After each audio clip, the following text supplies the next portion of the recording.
Welcome in. It is the Monday, October 13 edition of the NFL Spotlight Show. I am your host, Ari Meirov. We are presented by FanDuel Sportsbook. Week 6 of the NFL season will officially wrap up tonight. Another Monday Night Football doubleheader, Buffalo and Atlanta, and then Washington and Chicago. We have a lot to get to from this past Sunday. Some storylines, some headlines, some injuries once again. Let's get right into it. Let me bring in my good friend Ben Allen. Ben, what's going on? It was quite the week last week. A lot of trades going on around the NFL. A lot of game action again. Thursday, a big upset. Sunday, a lot of things going on. We have a lot to get to here. Yeah, it's really been a season of parity so far. I don't think that there's a clear-cut team. I mean, obviously, you look at the Buccaneers. They only got one loss. Who really saw that necessarily coming right out the gate? But no undefeated teams, only one winless team. And a whole lot of chaos still to come. So what are the biggest things that you saw this week that kind of stood out to you as far as storylines go, as well as just news that matters? Yeah, I want to talk about one specific team and one specific player here to start, and that is the New England Patriots, who have now won 3 straight games, beating the Panthers in the big game last week on Sunday night over the Buffalo Bills, and then this week, yesterday, beating the New Orleans Saints. And I want to focus here on Drake Maye, second-year quarterback with the first-year head coach and very well first-year offensive coordinator Josh McDaniels. He is really going into this level of, all right, this guy could be a guy in an AFC that is loaded with all the great quarterbacks with Josh Allen and Patrick Mahomes and Joe Burrow and Lamar Jackson and on and on. He could be in that category. And what he's been doing these last couple of weeks, you look at what he did on Sunday, 18 of 26 for 261 yards, 3 touchdowns, no interceptions, 140.1 passer rating. Really, the numbers could have been even better because there were some egregious penalties in that game, some of them that were mind-boggling, and honestly, I'm shocked. And I kind of got to give him credit. Mike Vrabel was asked about it after the game, and I felt like he might go rogue on the refs, and he didn't. He took the high road. But there were some crazy penalties in that game which should not have been called. But Drake Maye is playing like a bona fide quarterback who could be a franchise quarterback for New England after these last couple of years of having that break from when Tom Brady was there. We saw the Mac Jones experiment. We had Cam Newton there. We had all these different things there. They found the guy will be here. And the one thing I want to talk about when it comes to Mac Jones and the Patriots is that when Mike Vrabel was in Tennessee, for people who recall, when he was there, he had to go through a bunch of different offensive coordinators, not because he had to find somebody better or fire somebody. Those guys kept on leaving to become head coaches in the NFL. Matt LaFleur was once upon a time the offensive coordinator for Mike Vrabel before he became the Packers head coach. Arthur Smith was one of the very best offensive coordinators in football before he went on to become the Falcons head coach. And he kept on having to find new guys to keep his offense going. And the one advantage that Drake Maye has in New England, which I've not seen many people talk about, is that his offensive coordinator right now is Josh McDaniels, who has already gotten 2 head coaching jobs over the course of his career. We know how that went in Denver, in Las Vegas. The chances of him getting another head coaching job are just so slim that he's going to have the same offensive coordinator in New England for years to come. And Josh was actually asked about this last week. It really didn't get picked up much in the national media, but he was like, I am content in New England. I have a home here in Boston. My kids are going to school here. I do not, basically said that he does not plan on moving. So that part of it for Drake Maye and the Patriots is such a big deal for me. And he's clearly figured out the system. He's fitting right in. Obviously, the Josh McDaniels offense is a very complex one. It's not for everybody. I remember when Cam Newton signed it, he called it calculus. It's not easy. Once you get it down and it's all working, it's pretty awesome. And we're seeing that right now with this team in New England with Drake Maye leading the way. So Patriots are 4-2. Their schedule is among the easiest in the NFL remaining here.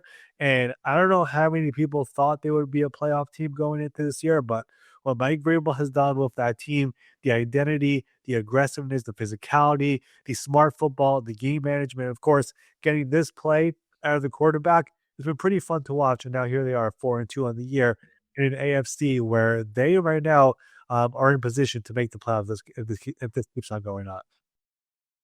Exciting times in New England. I don't think that they've been as excited since Tom was there. Is that fair to say?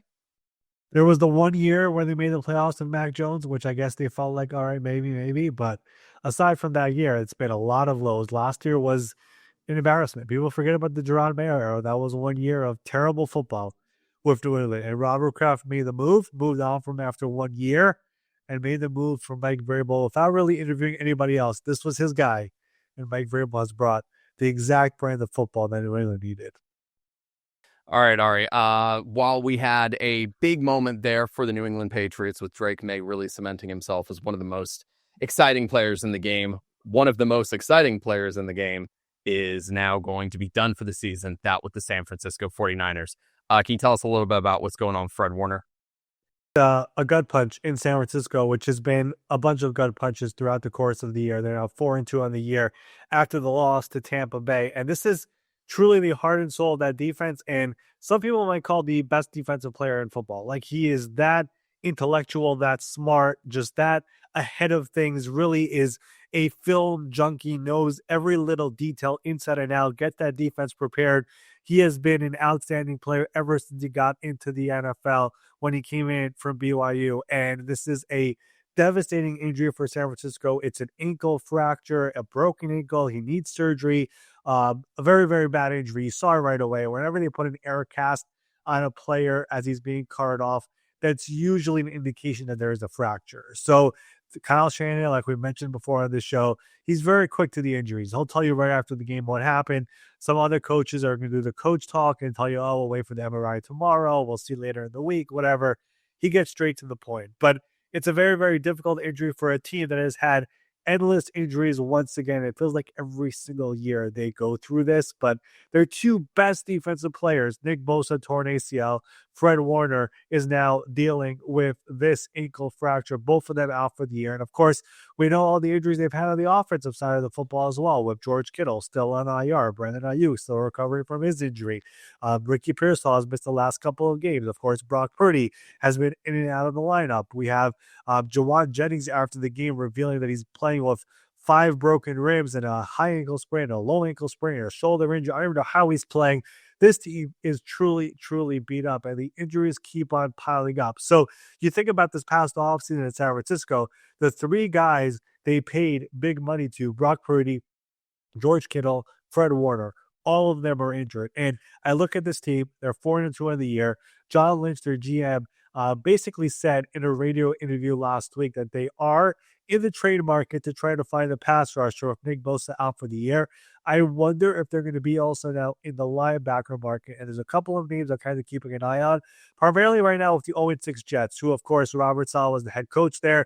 Quincy Williams has been in need of a new contract. The Jets gave him some incentive at the beginning of the year, not a real new contract. I wonder if they make a phone call to the Jets about that. Like, that would be the perfect player to come in, somebody who was an all-pro player with Robert Saleh. So that's kind of where my head went to as soon as the injury happened. But Fred Warner is essentially impossible to replace. He is the best linebacker in football, hands down. It's not even close. And this is going to be a completely different defense without him. And keep in mind, the other linebacker they had for so many years, Dre Greenlaw, is also no longer there. He's in Denver. He has not played this year. But those are two brilliant minds, basically coaches on the field, who are no longer there in San Francisco. Just a massive, massive loss there for the 49ers.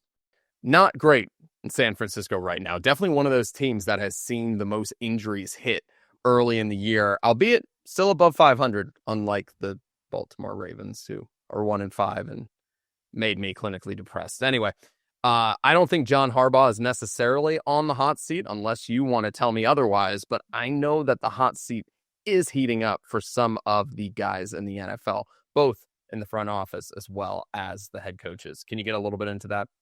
Yeah, I feel this is probably the right time to start talking about this and just peeling the curtain back for a second. Like, a lot of coaches, agents, executive agents, like, they're keeping a very close eye on this every single year around now, trying to figure out what's going on. They contact team presidents. They try to, get the temperature of all these teams and where they're at. So really, I look around the NFL right now. The one team everyone's going to talk to is the Miami Dolphins, who, I mean, Mike McDaniel, they're 1-5 on the year. They really should have won the game on Sunday versus the Chargers. The touchdown of 46 seconds left to Darren Waller. And then, of course, Naheem Hines has a kickoff return.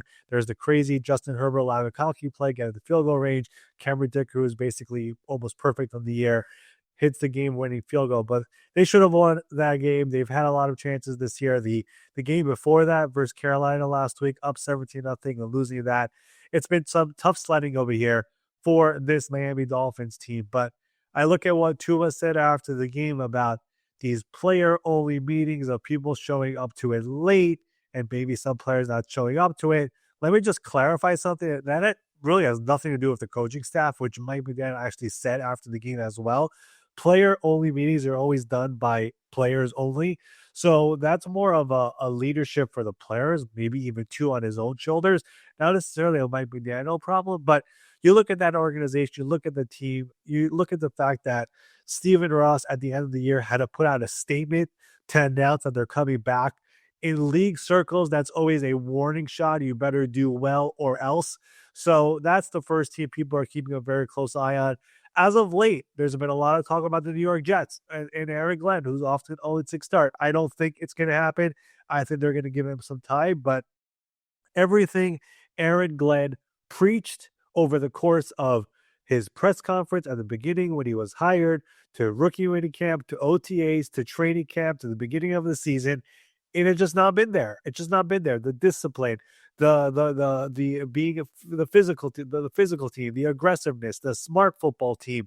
We're gonna let Justin Fields throw the like all these different things have not been there. Justin Fields on Sunday was an abomination. He was sacked 9 times by the Broncos defense, and the defense definitely stepped up in this last game versus the Broncos on Sunday in London. Up until now, the defense had been a major issue. They had 0 takeaways on the year. They finally got their first one on Sunday, but still, they're 0-6. I do not think Aaron Glenn is on the hot seat, but they really have to show some sort of improvement over here because right now it's been quite embarrassing. The other team, the Tennessee Titans, Brian Callahan, I do not get the sense that they're going to do anything in season. But that is one where another situation where they should probably be winless as well right now. What happened last week versus the Arizona Cardinals was the Cardinals. That was embarrassing by the Cardinals. I mean, the 2 touchdowns, the Cardinals should have had a touchdown, which of course they fumbled, the interception, which they fumbled to the end zone, which the Tennessee Titans recovered. Just everything about the game was crazy. But another game here this week versus the Raiders in Las Vegas, just embarrassing performance. They're not moving up and down the field. The entire offense looks stale. It looks boring. It looks uninteresting. Cam Warden is getting sacked left and right. They have turnovers left and right. A lot of questions about that coaching staff as well. But those are probably the three main teams right now that everyone is keeping an eye on. I think Brian Daboll of the Giants, there was a lot of pressure on him going into the year. What he's been doing right now with Jackson Dart, who was clearly his pick at quarterback, and he's made that very clear.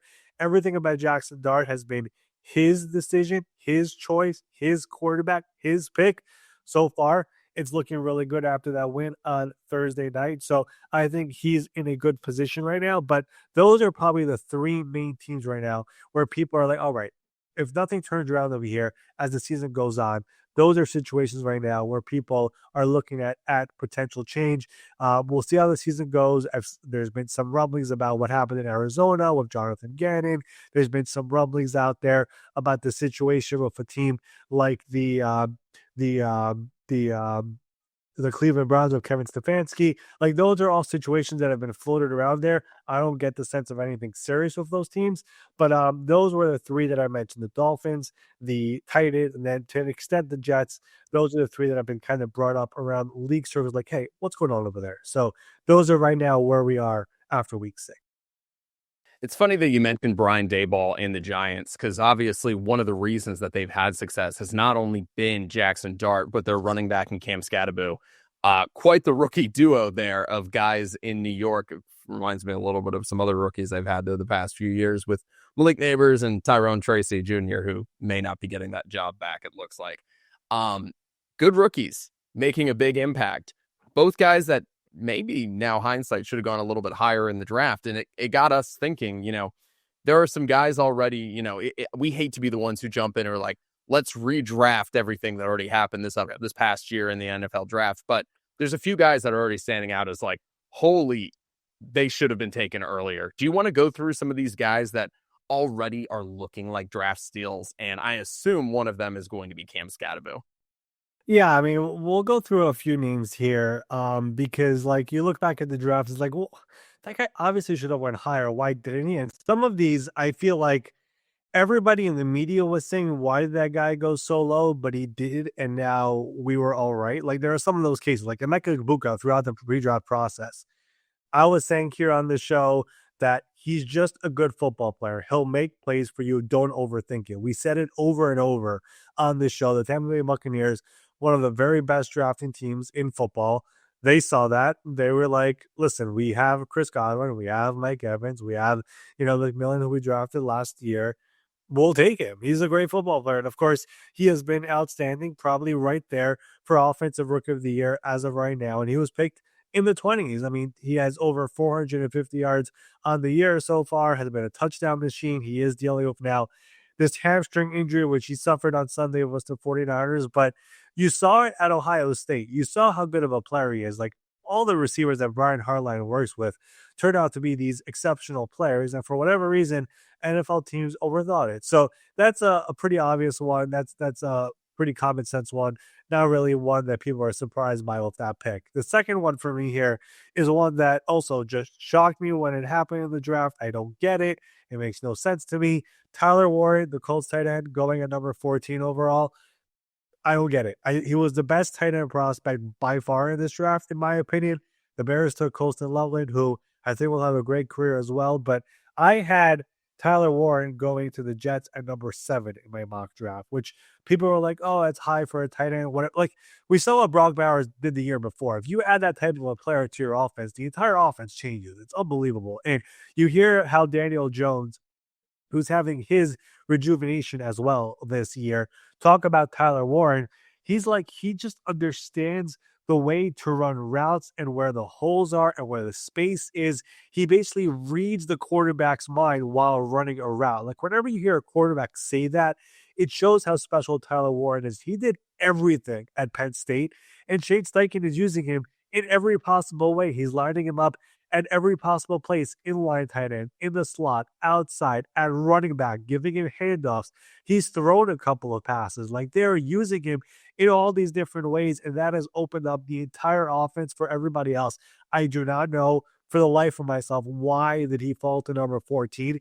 It was a gift for the Indianapolis Colts, who had a glaring hole at tight end for the last couple of years, and his impact has been huge so far there in Indianapolis. The next one for me, you mentioned them before, Ben, but Cam Scatterboo going to the Giants. Another one. A lot of us media people saw him in college when he was with Arizona State. We're like, this guy might be insane, but he is a legit running back who does everything you want your running back to do in the NFL level. And here he is going not in the first round, obviously, not in the second round. Okay, fine. Not in the third round, but all the way in the fourth round at pick number 105. And he, like you said, has taken over for Tyrell Tracy, who was great last year, over 1,000 yards. I don't think he's getting that job back. Like you said, Cam Scatterboo has become the guy. 338 rushing yards in the year, 20 catches, 155 receiving yards, and of course, those 5 touchdowns on the year so far. He's a ball of energy. His teammates love him. He's a bit crazy. He is somebody who kind of like is going to have to go on the Derrick Henry type of plan where he has to take care of his body at a crazy level, which he has told reporters from Monday till Saturday, I'm taking care of my body to get ready for Sunday. So he understands that. But what he's done so far with the Giants, it's been fun to watch. For the first time in a long time, New York football is kind of fun when it comes to the New York Giants with Jackson Dart and Cam Scatterboo. And he's been pretty fun to watch so far this year. I don't know why he lasted all the way to pick number 105. And the last one that I'll bring up of here, and again, there are so many guys you could bring up when it comes to this of year, but Harold Fanning Jr., the tight end for the Cleveland Browns, who was picked at number 67 overall in the third round. When you look at what he did in his college career at Bowling Green, he led the FBS in the history of the FBS in receptions last year and in yards last year. The guy was a receiving monster, and I thought he would go a little bit higher than where he did. I thought he had some second round potential. There was a lot of buzz for Elijah Arroyo, for example, going there, and Mason Taylor, who I thought should have went higher than Fannin Jr., but I didn't think he would go at 67 overall. The Browns scoop him up, and he has been another guy who has been a receiving machine once again here in the NFL.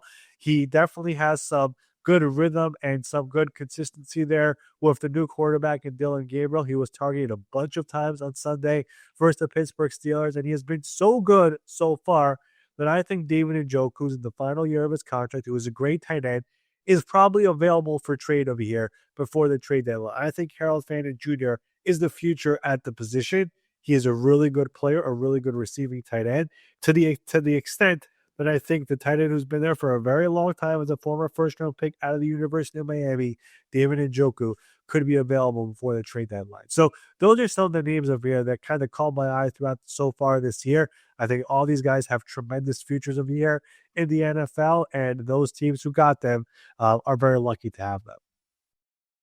It is pretty crazy, the list of guys that we went through before, doing this exercise. And we're like, man, there's a real argument to be made that they should have gone higher. I mean, even Scadaboo's teammate there, Jackson Dart, like, do you think, again, small sample size, do you think teams are looking at it and going, maybe we should have taken a flyer on this guy?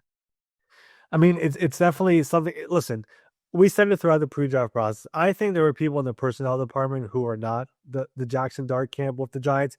Brian Daboll loved Jackson Dart. It's basically the way Sean Payton loved Bo Nix last year. I would compare it like that. So I don't think every team was like that with her, just like every team was not like that with Bo Nix a year ago, right? So that's the way I look at it. And there were a number of teams who were in the quarterback market during the draft, from the New Orleans Saints at number 9 to maybe the Los Angeles Rams to the Pittsburgh Steelers. All those teams could have taken a quarterback and they passed on him. I don't think they're like, oh, we should have, we regret it right now. But what he's done so far, the swagger, the moxie, the confidence, the leader that he has, and the throws that he's making, the ability to run and throw, it's been really cool to watch so far. It's crazy to think that his 2 wins are over the Chargers and Eagles, and his 1 loss is to the Saints. That's football, but it's been really fun to watch. And for the first time again, like the New York buzz right now, the Jets have none of it, but the Giants.